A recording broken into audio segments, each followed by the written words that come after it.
Okay. Good morning. Good morning, ladies and gentlemen, and welcome to the International Conference, Public Diplomacy in the Age of Great Transformation, a Post-Pandemic World. My name is Sun Jie, invited professor at Ewha Women's University, as well as a member of the Korea Association of Public Diplomacy. It is a great pleasure to greet everyone virtually, and the fact that greeting everyone virtually has become pretty normal is a sign of the transformation that we have endured since the beginning of the year. The coronavirus has indeed brought on tectonic changes in every part of the globe and touched every aspect of our lives. So it is a timely and a very crucial exercise to understand how this great transformation has changed the study and practice of public diplomacy, our efforts to win the hearts and minds of foreign publics. We have a great day planned for you today, and let us kick this off by introducing the president of our association, Professor Jo Gi-suk of Ewha Women's University, to officially open the day's proceedings.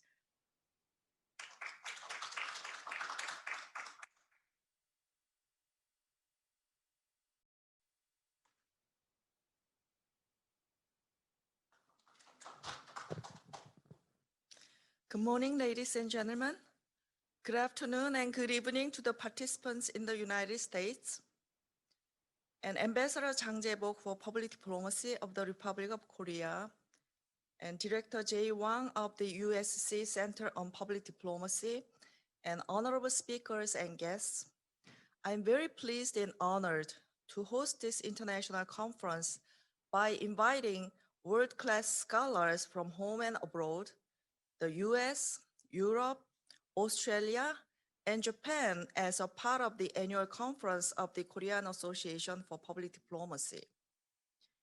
First of all, I'd like to extend my sincere gratitude to esteemed scholars, speakers, and guests from Korea and abroad, honorable members of the Korean Association for Public Diplomacy who are participating in today's event through Zoom, and members of the general public who are expressing their interest in our international conference via YouTube for sharing their precious time with us.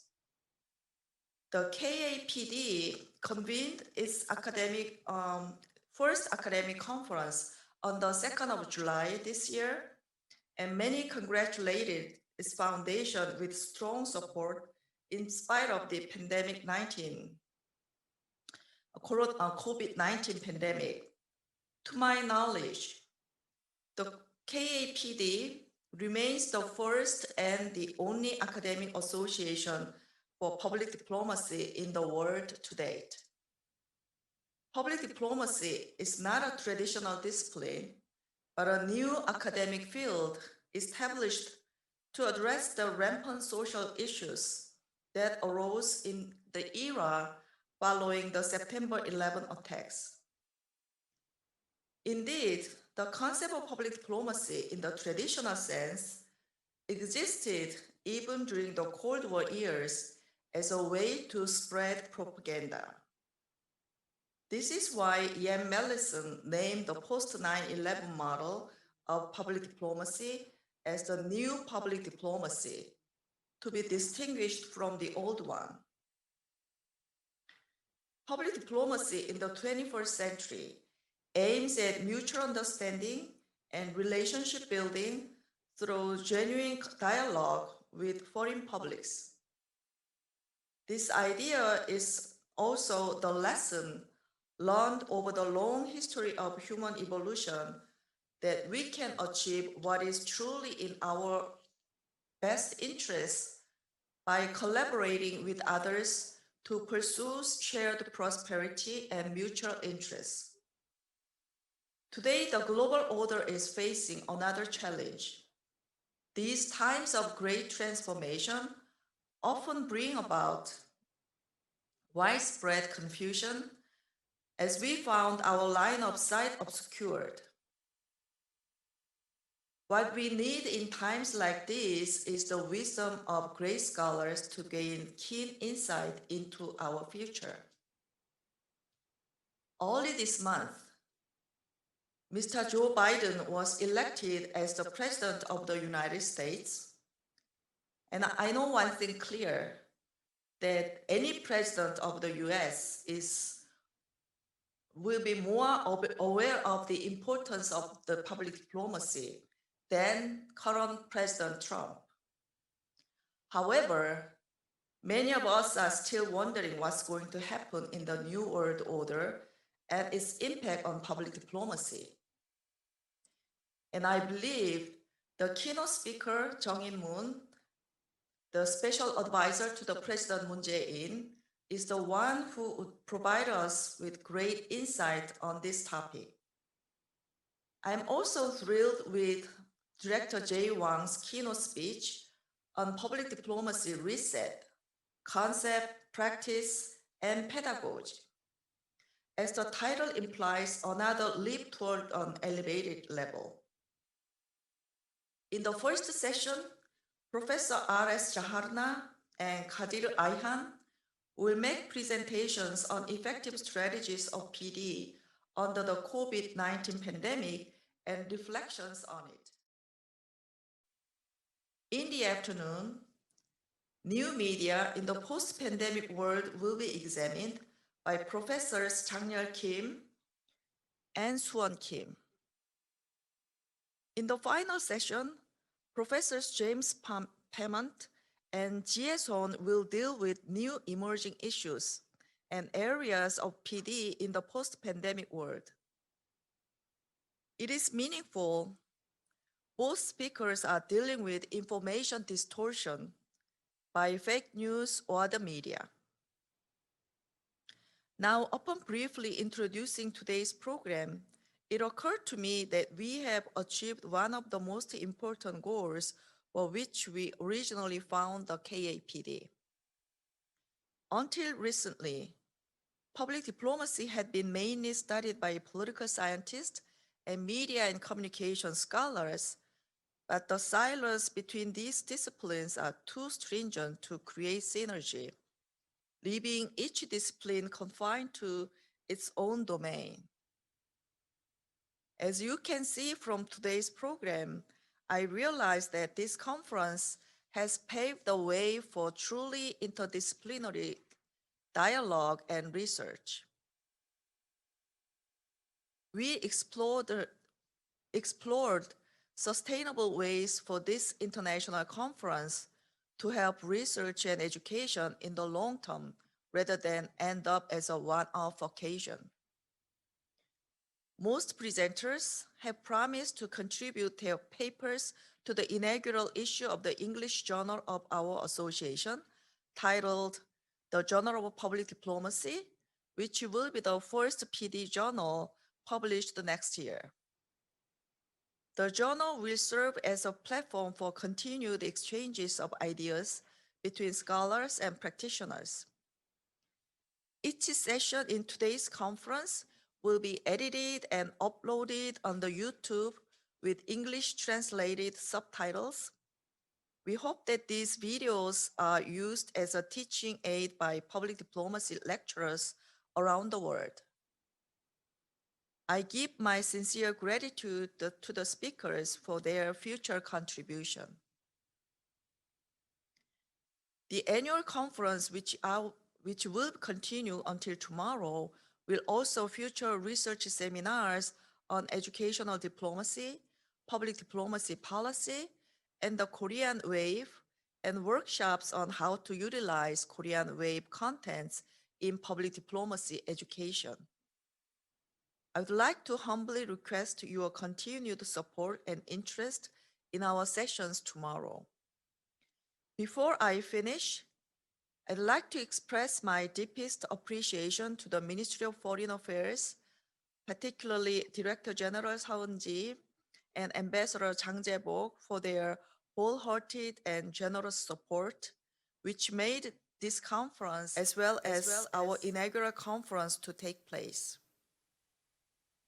I am also very much thankful to the executive member of the association, Han Jun-hye, and staff members who devoted tireless efforts to prepare this conference with a very tight schedule. Without their devotion, this valuable conference could not have been possible. And lastly, we promise that we will continue to do our best for further progress of the KAPD. Thank you very much.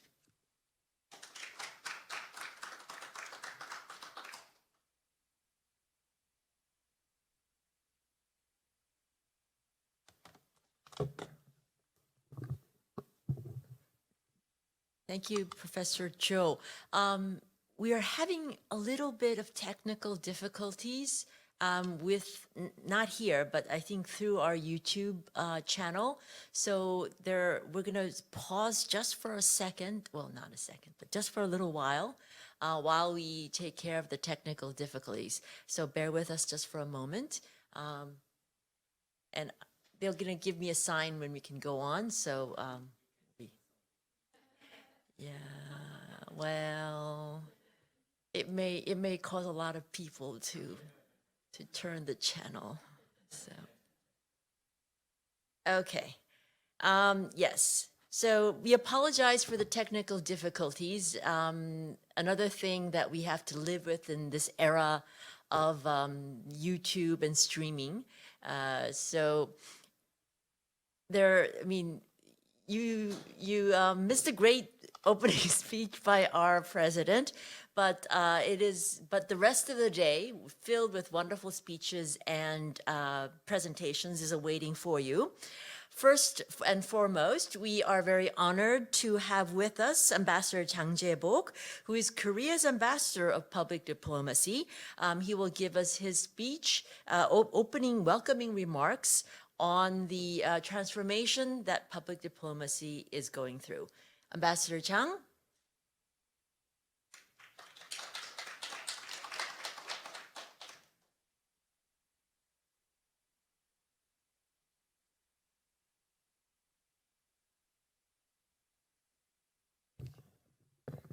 Hello, everyone. Good morning and good afternoon and good evening to everyone. Honorable Jo Gi-suk, President of the Korean Association for Public Diplomacy, Honorable Moon Jung-in, Special Advisor to President Moon Jae-in, Dr. Jae Wang, Director of USC Center on Public Diplomacy, distinguished speakers and guests, and ladies and gentlemen. First of all, I'd like to extend my warm welcome to all the participants to today's webinar on public diplomacy in the age of great transformation.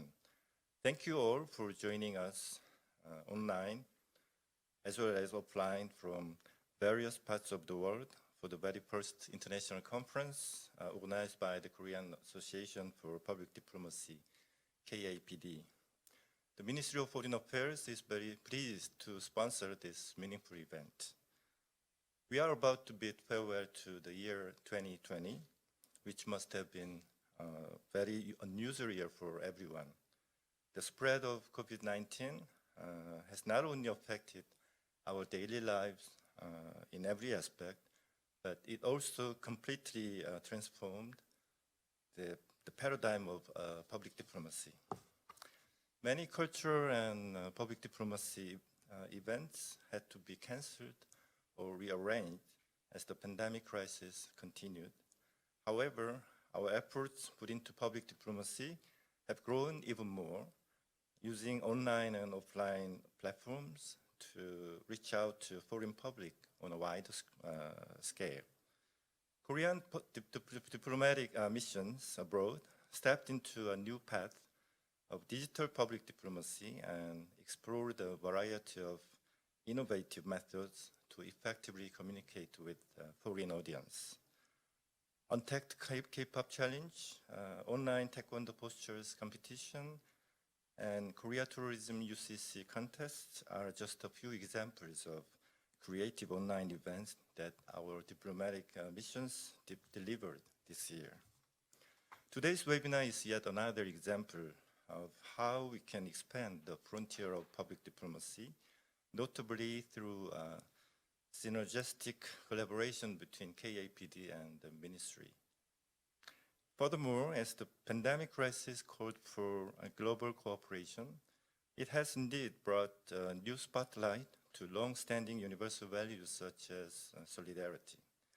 In this light, at the early stage of the pandemic, the Foreign Ministry launched the Stay Strong SNS Challenge to spread a message of hope across the world. We also released on YouTube MOFA Insight series featuring some renowned scholars, including Jacques Attali and Michael Sandel, with a view to leading the global discourse on the post-COVID-19 era. As such, this era of new normal that we are walking into requires a new approach to public diplomacy. Distinguished guests, on top of the global public health crisis, escalating rivalry between global superpowers, and the result of the recent presidential election in the United States are yet again likely to add more fluctuations and unpredictability to the global political landscape. In this time of uncertainty, the importance of strategic public diplomacy is growing fast as a powerful tool to derive steady support and cooperation from our foreign partners and the international community. For example, my ministry produced a documentary video, Enduring Partnership, South Korea and US Relations, to highlight the invaluable friendship that has deepened for the past 70 years. Our embassy in Stockholm also presented 2020 Korean Culture Festival in Sweden online through its own homepage and YouTube channel to provide opportunities for foreign public to experience various assets of Korean culture. In addition, Korea played a leading role in organizing Group of Friends for Solidarity and Inclusion with Global Citizenship Education in UNESCO. This perfectly demonstrates the global will to fight against hate and discrimination amid pandemic crisis. The ministry also hosted a P4G cooperation webinar with experts in Africa to propel multilateral cooperation in terms of green growth and climate change in the post-COVID-19 era. I believe that all these efforts have borne meaningful fruits, though it may be hard to measure and evaluate. As a potential benchmark, Korea ranked 14th for the first time in the Global Soft Power Index 2020, released by Brand Finance, which hints at the achievement of public diplomacy this year. Ladies and gentlemen, I hope today's webinar to be an agora for Korean and international scholars and experts to have an in-depth discussion on the future of public diplomacy. Throughout this conference, we'll pool our wisdom and knowledge to find the right direction for public diplomacy to contribute to mutual interests of engaging countries as well as to global solidarity. Before I close, I'd like to express my sincere gratitude to distinguished speakers for their time and effort to share their expertise and insights. I would also like to give special thanks to KAPD and all the staff members for arranging this timely event. I have every confidence that this webinar would be an important stepping stone for us to leapfrog into a new level of public diplomacy. I wish all of you to stay strong in the fight against COVID-19. Thank you very much.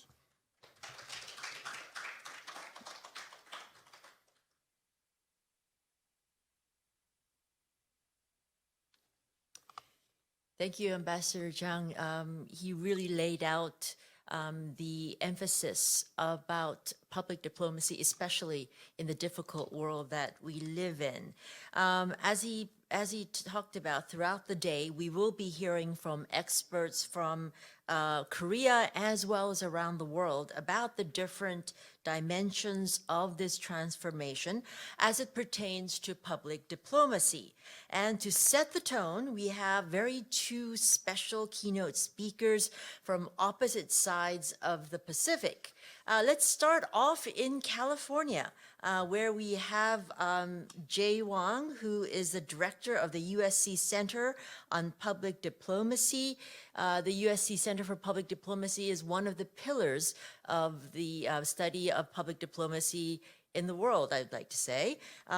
Jay, who is head of the center, is a professor of journalism. I just learned that, Jay, and has written extensively on the role of communication in the process of globalization. I believe he has a book out that is co-authored called Debating Public Diplomacy Now and Next. Jay, good afternoon.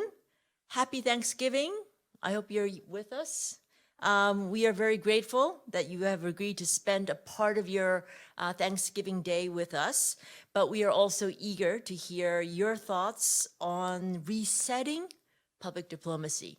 So over to you, Jay. No? Yes, there you go.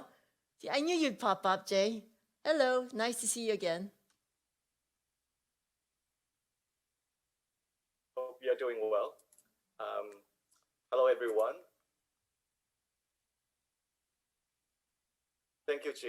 Thank you for the kind introduction. And I wanted to thank Professor Cho for inviting me. And greetings, everyone from Southern California. And let me first congratulate the Korean Association for Public Diplomacy on its inaugural international conference. I wish the conference great success.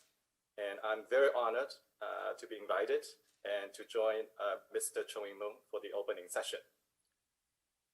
So as we all know, public diplomacy is traditionally understood as a sovereign nation's effort to inform and influence foreign publics through open communications. It is a vital practice to promote national security and economic prosperity through the generation of soft power. But now, public diplomacy is expanding as a field that integrates diplomatic, corporate, and social interests. Is what we call the increasing mainstreaming of public diplomacy. It includes actions taken by non-state actors of growing consequence in the global system. It also implies the requirements of engagement with not just foreign, but also domestic and in-between diaspora publics. And the field has become an increasingly interdisciplinary in theory, concept, and methods. Today, profound and influential societal shifts are reshaping the practice of public diplomacy, and by extension, its study, its pedagogy. Many of these transformative trends have been unfolding against the rapidly changing underlying technological and geostrategic conditions in recent times. While the coronavirus pandemic, along with its intersecting social and economic crises, does not alter the fundamental dynamics already underway that are disrupting our thinking and practice concerning public diplomacy, it is accelerating the change. So given that, how are we to rethink and reset the practice of public diplomacy? And I'd like to take a few minutes to share 5 broad observations. The first observation is that the pandemic obviously is posing serious, sustained threats to social and economic stability around the world. While containing a global pandemic requires unprecedented international cooperation, so far, for the most part, every nation has been fending for itself in combating the spread of the virus. And this has taught us an unflinching lesson that it is either to partner or to perish. This moment in history has highlighted our global interdependence. Everything depends on everything else, and the ways in which public diplomacy can be used to develop our capacity for mutual awareness, understanding, and collaboration, and to demonstrate solidarity and a sense of community. As the world emerges from this crisis, we must nurture and promote public diplomacy capabilities that will enable us to tackle shared challenges going forward, from the environment, cybersecurity, to health and emergency preparedness.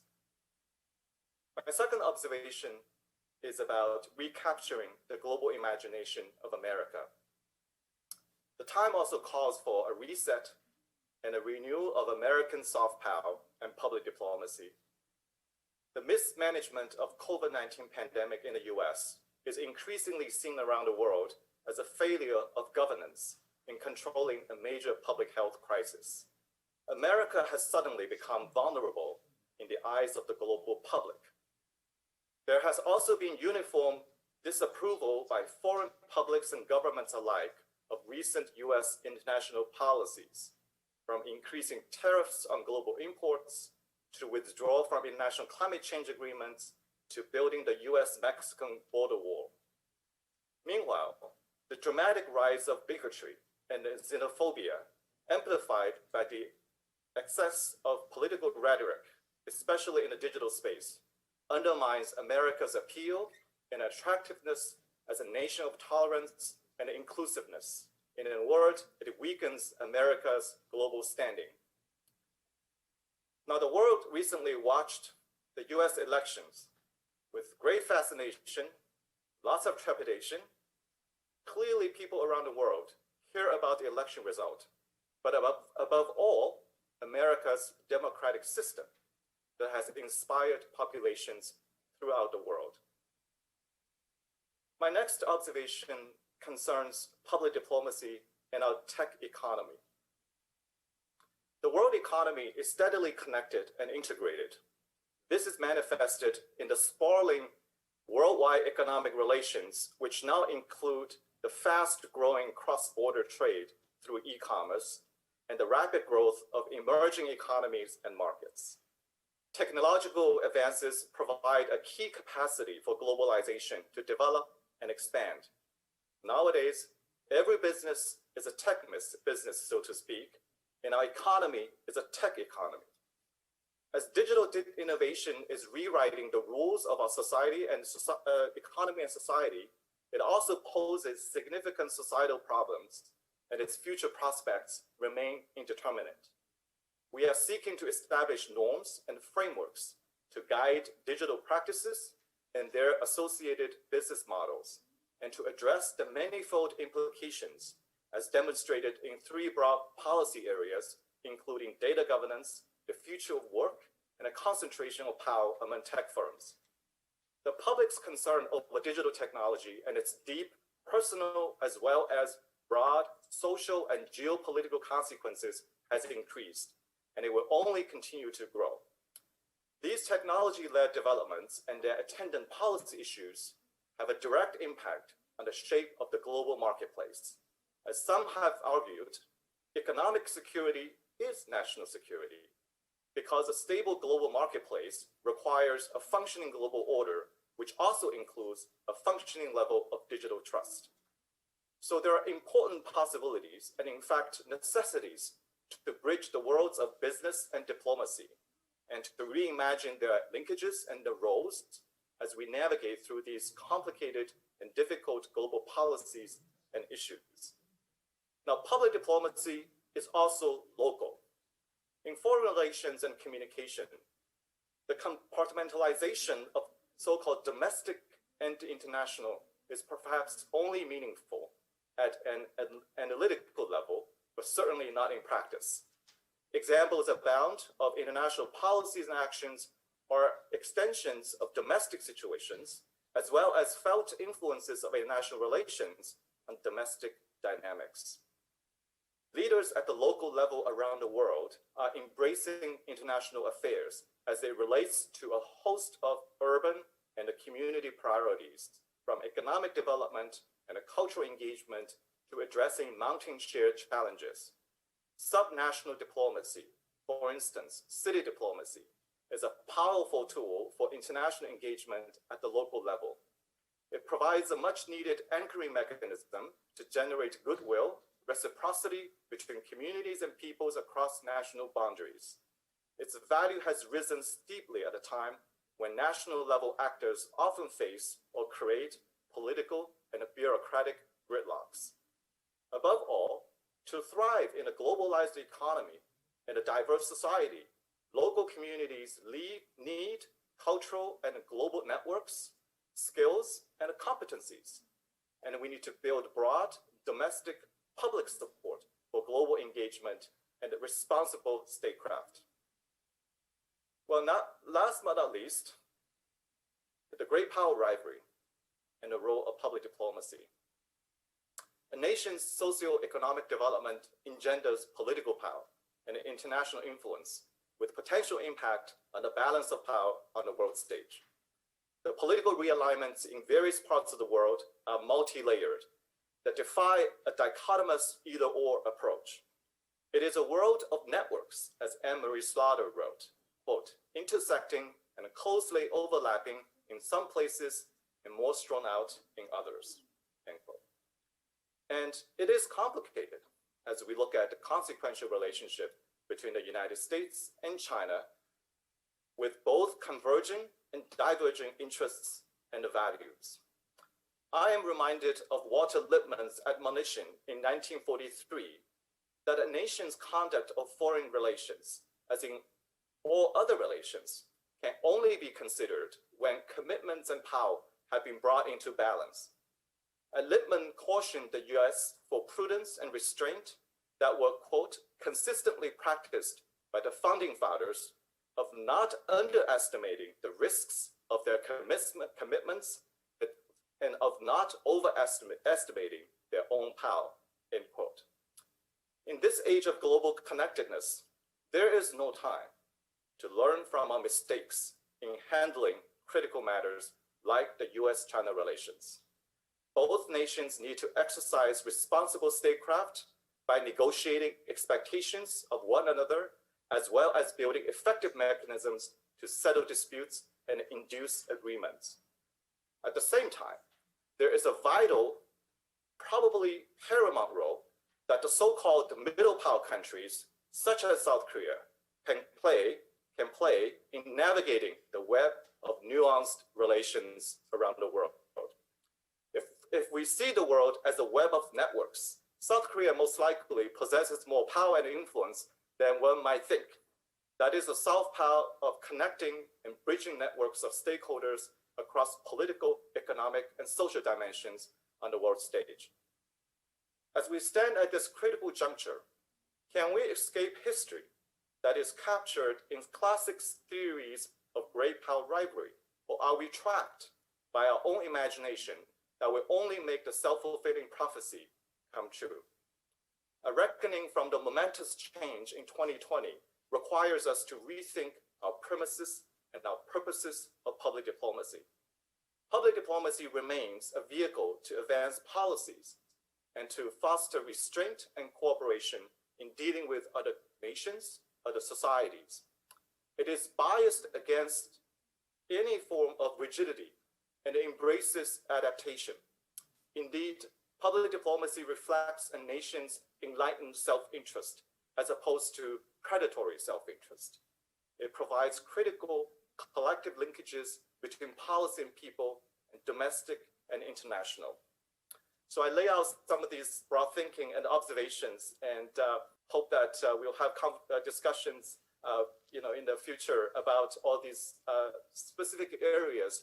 How are these trends are manifested in the way how we conceptualize public diplomacy, the skill sets we need to practice public diplomacy, and the pedagogy that's required for us to prepare the next generation of our public diplomacy, international communications professionals. So thank you very much.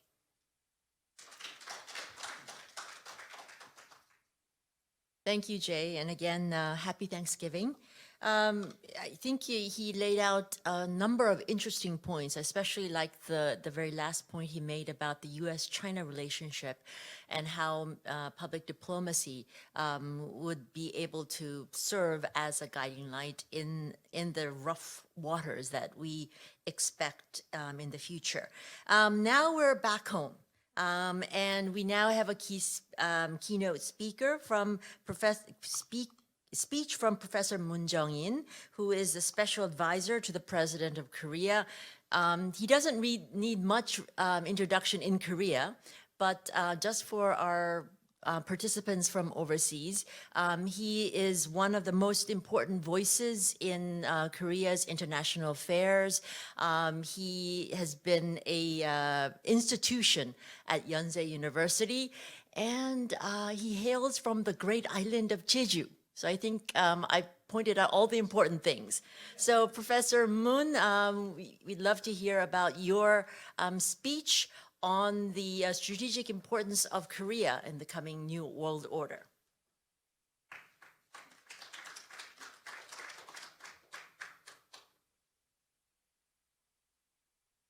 Professor Son, thank you very much for your kind introduction, and I'm very sorry for upending the opening session of this wonderful conference. And Professor Cho Gi-suk, thank you very much for inviting me. I know that you are upset about me being late. And also Ambassador Chang Jae-bok, thank you very much for being here, because Ambassador Chang and I had a very long, the contact history. I met him at the UC San Diego when I was teaching there. And Ambassador Chang was, at the time, was a student. That was early 1990s. And the time really passes like an arrow. And in fact, I had a breakfast meeting with Foreign Minister Wang Yi of China. And one of the topics was public diplomacy. And it was very interesting in the coincidence of my breakfast meeting with him and my talk here. Professor Cho Gi-suk, the president of Korean Association of Public Diplomacy, asked me to give a talk on COVID-19, global transformation, and South Korean challenges, challenges to South Korea and how to deal with them. It's really big topics, but I will try to conjugate those topics in very precise manner in 30 minutes. 30 minutes or 20 minutes?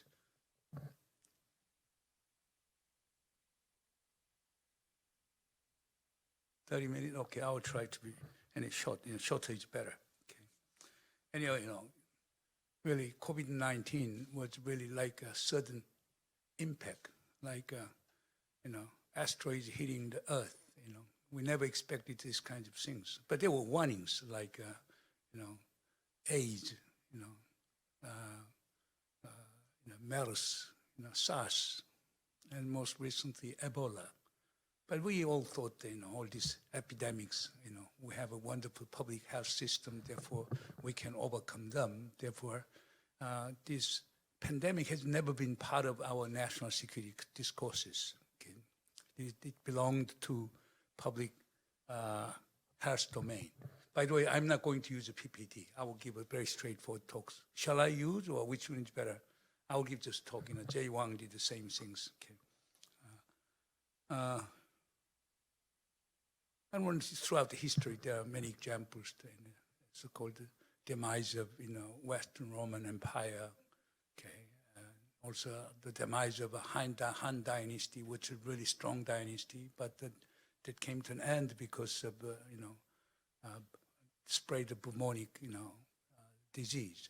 Therefore, pandemics has a great impact on evolution of human civilization, as evidenced by Arnold Toynbee or William McNeill, and even most recently, Yuval Harari, or Jerry Diamond. Anyhow, we are now facing very stark reality. Now we have more than 50 million people on Earth suffering from the pandemic, and more than 1.3 million people died of the pandemic.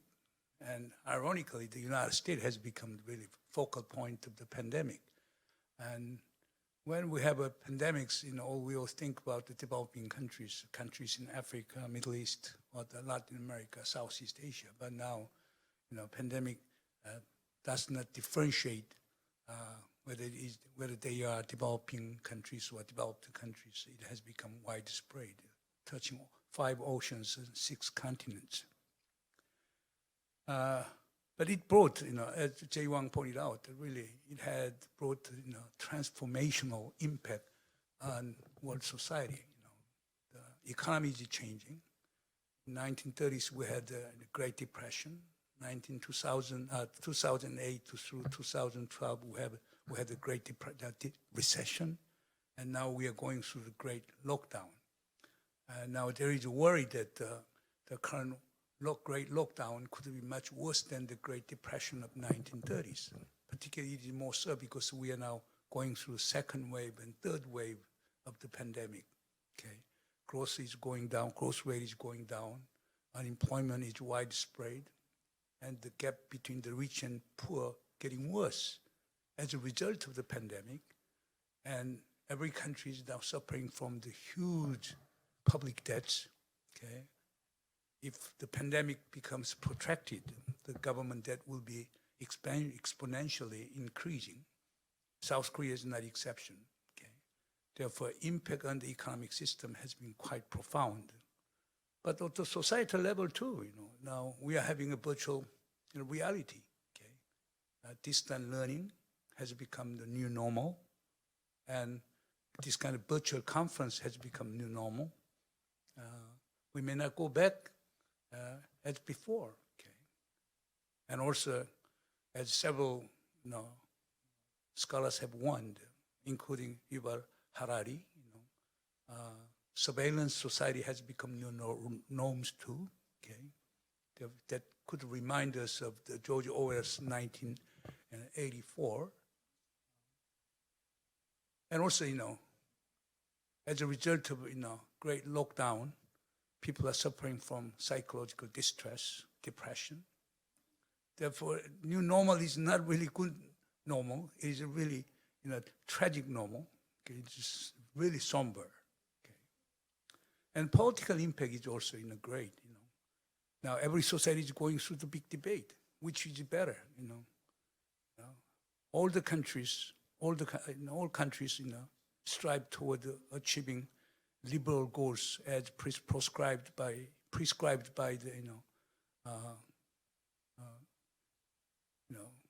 like in the theory of justice, John Rawls's political liberalism.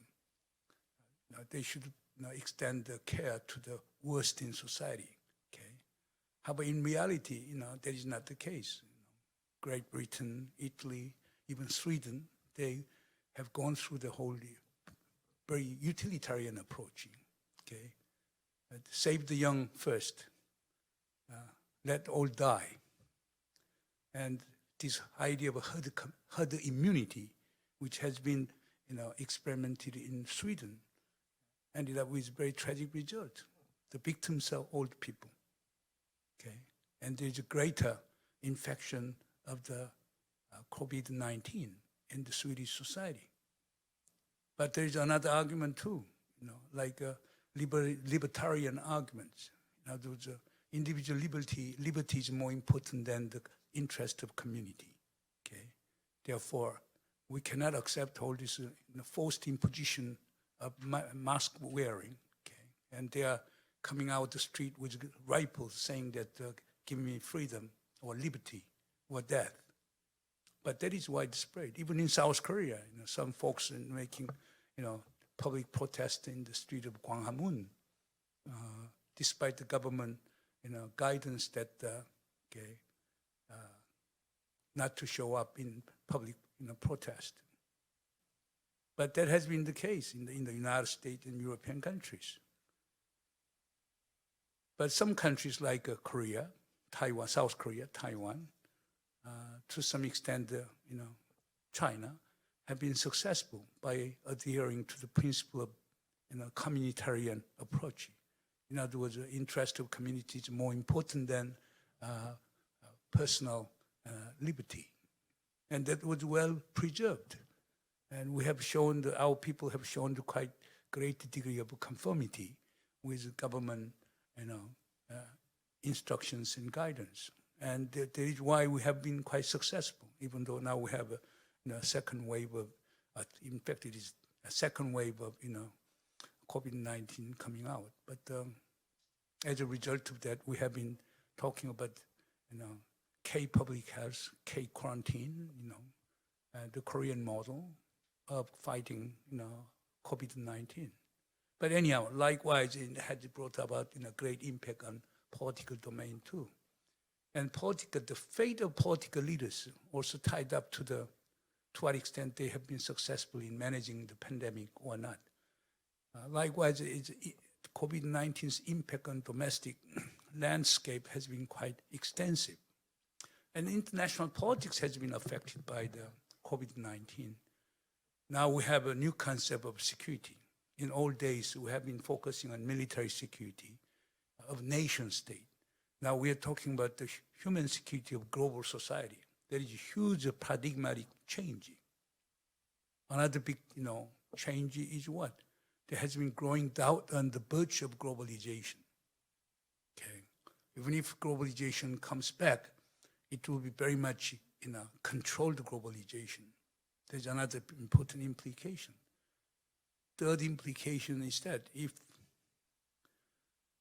there is a concern on the future of war and peace, because if you follow the 1930s, logic, your pandemic accompanies huge recession or depression, and then there will be a social upheaval in every society. Populism, chauvinism will come out, okay, from the coffin of old history. And then when there is a combination of great economic recession with chauvinism and populism, then there is a propensity toward finding scapegoat outside, meaning what? External conflict, as Hitler did in 1930s. Therefore, there is a concern that if this pandemic persists, then there is a good chance that there might be greater conflict in the world. Another implication is what? As you have seen that China, this COVID-19 is called the Wuhan virus and China virus. I personally experienced, I was in Paris and Berlin in the first half of February. In Paris, were people, just pointing to me that the Xinhua, Chinese, okay? And all of a sudden, this COVID-19, was equated with some kind of yellow peril of early, 1900 and 1920s, okay, when there was a yellow peril. And therefore, that led to some kinds of crash of civilization, discourses. And finally, lack of leadership, international leadership, has been extremely conspicuous. Okay. During the days of Ebola attack, the Obama administration took the outstanding leadership in fighting against Ebola. The United States created, huge public fund and created SEPA, okay, and then fought Ebola, even though Ebola was taking place in Africa. But this COVID-19, we do not see that kinds of international leadership. The United States was not taking leadership. On the contrary, the United States just threatened to withdraw from the WHO. European countries was also obsessed, with themselves. No country was taking leadership. China was tainted because of the origin of, COVID-19. Okay. Therefore, China didn't have international leadership and legitimacy to push for the international cooperation. Consequently, there was a lack of international leadership. Ironically, vaccine nationalism has become rampant. That was the international scene. But one thing is very clear. Now we are really concerned about future of the world. What would be world order? When you talk about global transformation, transformation means what? Transformation of existing international order. existing international order is characterized by loose bipolarity between China and the US, weakened multilateralism, fragmented regionalism. That is the current shape of world order. Okay, would that be continued or not? There are a lot of speculations. For example, Dr. Kissinger, Henry Kissinger argues that if pandemic becomes protracted, there is a good chance to return to world cities and the new medieval age. Okay. Countries will be shutting down their national borders. They will be seeking very autarchical economic system or very closed regionalism. Okay. And globalization will come to an end. It's a very nightmarish situation, but we cannot rule out that possibility. But some people argue that, like John Allen, the president of Brookings Institution, argued that whoever wins this COVID-19 will be writing the history. That the winner of the COVID-19 will be determining the future course of history. Then a large number of scholars argue that the U.S. will be winner. U.S. has a sound, United States has a sound economy. U.S. has a really large pool of talented people. United States has a technological edge. United States has an advantage in energy self-sufficiency. And United States has much the dynamic demographic system. Given all these kinds of things, the U.S. will be ultimate winner. Then U.S. will be creating new order and peace in the world. And they call it Pax Americana too. In fact, Joe Biden, made it very clear that the United States will be leading the world again, okay, as the United States did after the Second World War by creating GATT, the General Agreement on Trade and Tariffs and Trade, Bretton Woods monetary system, United Nations, and also formation of NATO and other America-centered alliance system. The United States created new world in order and also extended the Marshall Plan. Maybe U.S. can take the leadership again. That is a scenario of Pax Americana too, the peace through the United States, through peace through the American hegemonic leadership. But some people like Kishore Mahbani of National University of Singapore takes different view. He argues that, look, China will be winning the game. Okay. Why? Look at the United States. Economy is, American society is in disarray, politically polarized, fragmented, racial tension and conflict have been on the rise. And economy, we can assure of the future of American economy. And more importantly, Kishore Mahbani argues that the United States does not have spiritual vitality. In fact, he was borrowing from George Kennan. When George Kennan wrote an article in Foreign Affairs called under the pseudonym of Mr. X, advocating the virtue of containing the Soviet Union. And that in that article and other books, George Kennan was arguing that the U.S. will be winning the Cold War. Why? U.S. has a spiritual vitality. The Soviet Union does not have spiritual vitality. And Kishore Mahbani was quoting from him saying that China has a spiritual vitality. The United States does not have a spiritual vitality. Therefore, future will belong to China. The Pax Sinica, peace through China, will be much more plausible than the Pax Americana too. Of course, China cannot restore old form of a tributary system, but there could be China Central, what we call the Sino-centralism, China-centric order in Asia Pacific. That is third possibility. Fourth possibility is Pax Universalis. There's a peace through universality. George Bush, 41, made a very historic speech at the United Nations on September 23rd, 1991, after victory in the first Gulf War he came to United Nations and he declared the U.S. will not seek Pax Americana anymore. United States will be seeking Pax Universalis, peace through the United Nations, peace through multilateralism.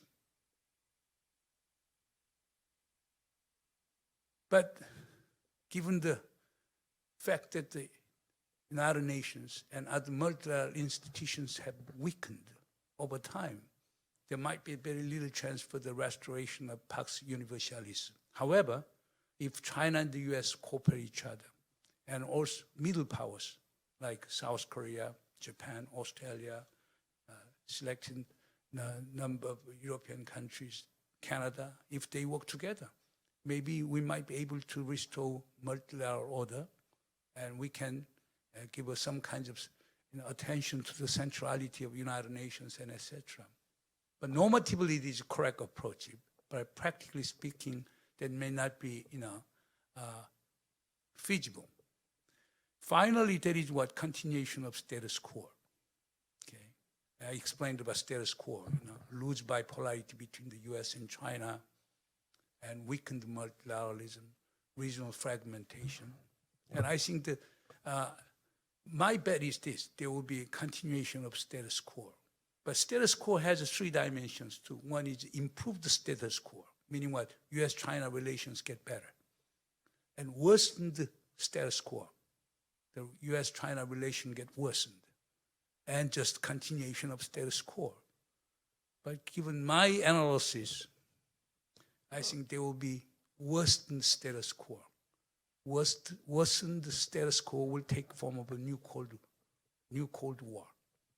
On July 23rd, 2020, this year, Mike Pompeo, Secretary of State, made a very historic remarks at the Nixon Museum. He said that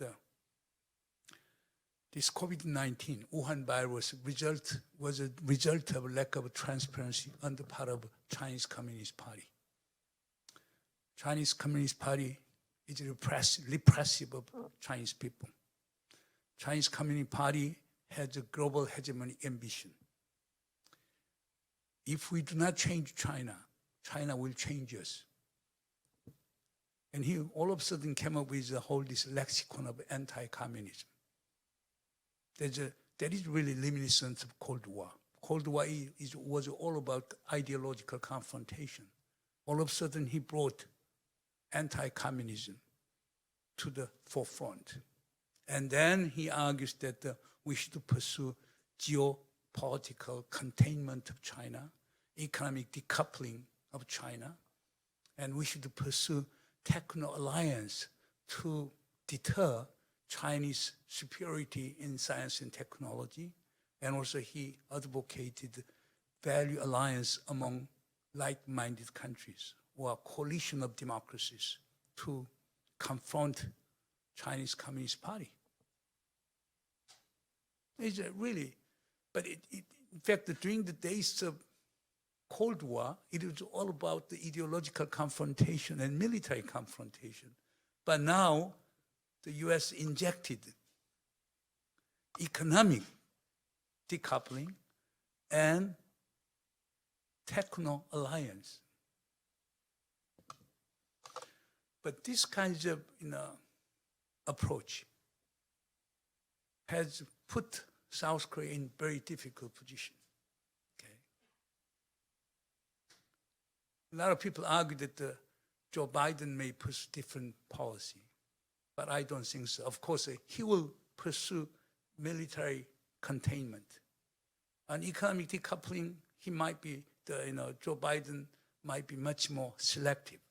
Technology selective. Value issue, he'll be as tough as Trump. Therefore, military dimension and the value dimension, there will be a tougher American encirclement of China.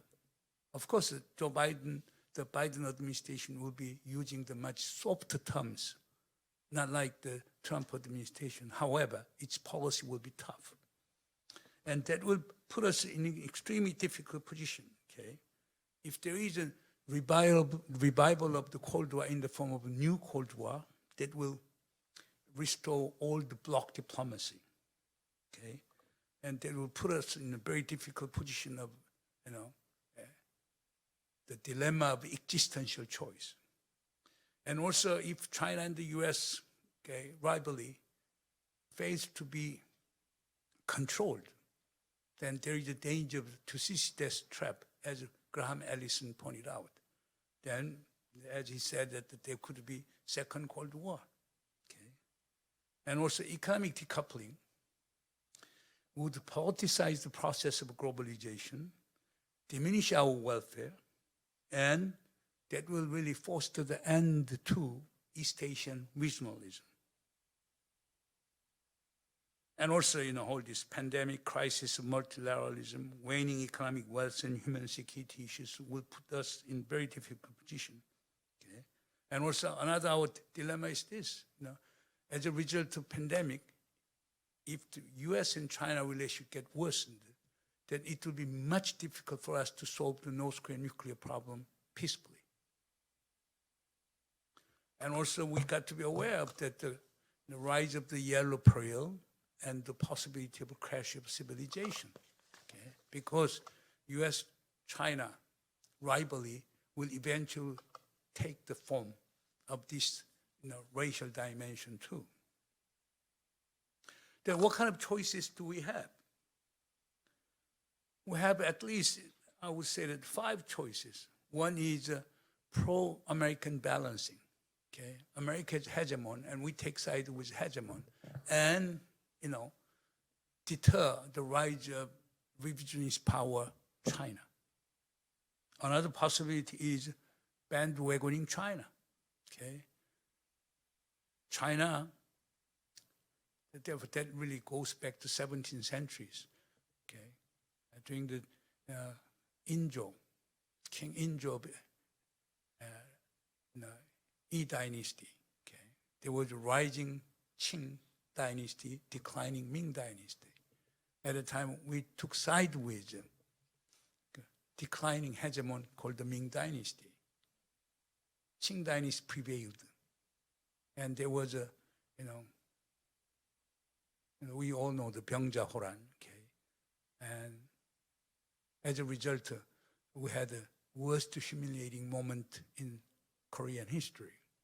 Therefore, people argue that, look, let us make a much more cold analysis of reality, okay? China is rising, US is declining, therefore we should take sides with China. The other approach is that let us pursue standalone policy. We have been getting sick and tired of all this bloc diplomacy. Okay, neither of them is workable. Neither taking side with U.S. or taking side with China will be workable. We should pursue our own independent line. By doing what? One is a very passive way of pursuing standalone strategy. That is what? Declaring permanent neutrality of the Korean Peninsula. Another one is what? Let us become much more credible middle power with a nuclear armament. Fourth approach is a muddling through approach. Okay, that is what? Economy with China, security with the United States. We should muddle through. Muddling through is a nice word, but it's like walking on the tightrope, extremely dangerous. But like during the period of President Kim Dae-jung, we could do that because US-China relations was good. Okay, Clinton administration and Jiang Zemin were in good terms. That is why we could play this game. But given the current tough and tense confrontation between Beijing and Washington, it will be extremely difficult for us to work on the tightrope like that. Finally, the transcending this sandwich trap. That means what? All those 4 approaches have a much higher cost than the real benefit. Then we got to take a much more imaginative diplomatic move. That means what? Let us create a new order, okay, so that we can get out of this bloc diplomacy. Then in what way? Fostering Northeast Asian economic community, promoting multilateral security cooperation regime, okay? And therefore, we work with Japan, Australia, and other like-minded countries so that we can prevent the rise of new Cold War between China and the United States. Therefore, we pursue more proactive approach. In order to pursue these kinds of transcending strategy, inter-Korean relationship should be improved. Then my personally favor, of course, most of Korean people, particularly conservative people, would favor this pro-American balancing. We should take side with the United States. Okay, some nationalists would argue that we should take side so we should pursue standalone strategies. Ordinary people might want muddling through strategy, okay. And very some few historians would argue for bandwagoning China. Okay, but I personally prefer this transcending approach. We should play a key role in creating new order so that we can get out of all this bloc diplomacy. Then how can we do that? And there is a so-called, how do we prepare this global transformation and changing, security, and economic challenges to, South Korea?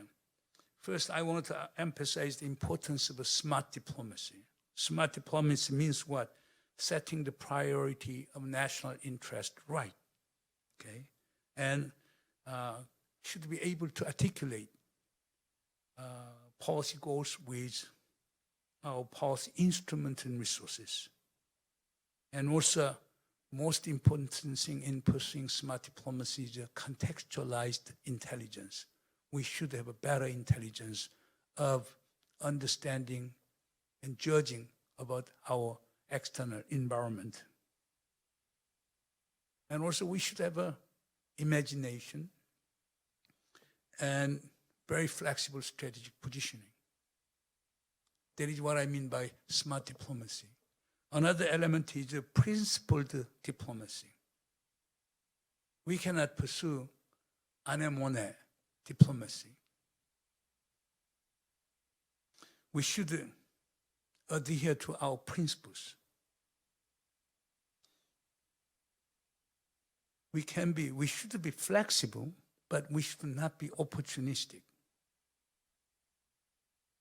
And also political leadership should have courage and resoluteness.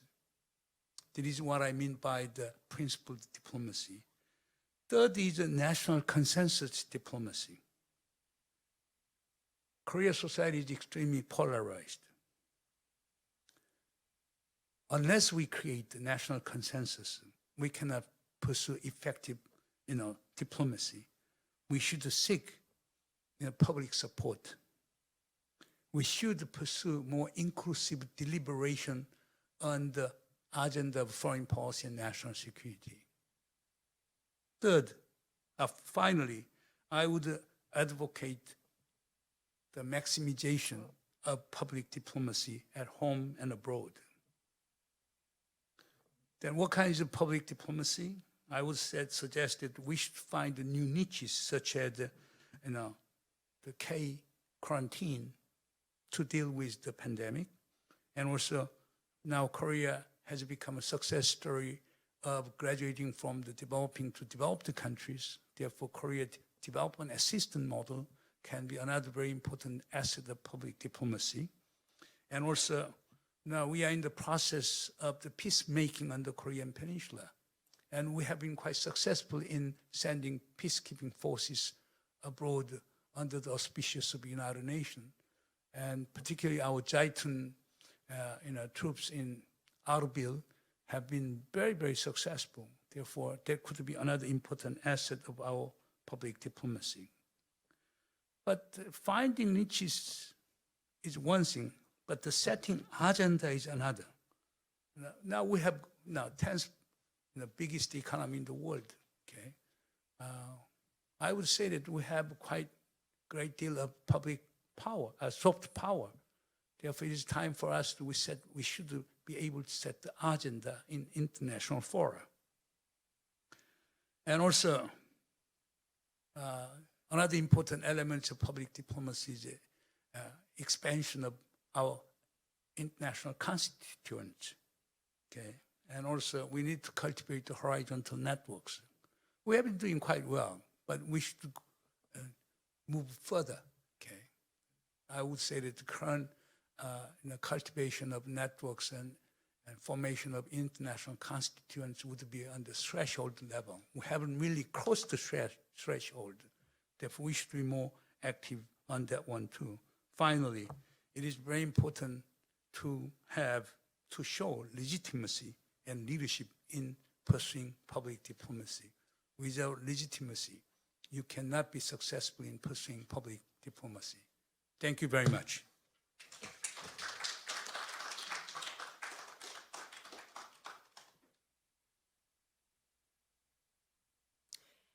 Thank you, Professor Moon. I believe you're having some, I think on the YouTube people that are viewing, we've had some difficulty. We apologize. But later on, all of our discussions today will be uploaded onto YouTube. So you may, listen in on all the important points made later on. We're going to take a quick break during which the people here will be conducting an essential part of any Korean event, the family photo session. We'll have a quick break for our audience that are joining us online. Consider this, I guess, a coffee break or a bathroom break, whichever you'd like. So we'll be back shortly after we do our photo sessions. So, so we'll start our family photos.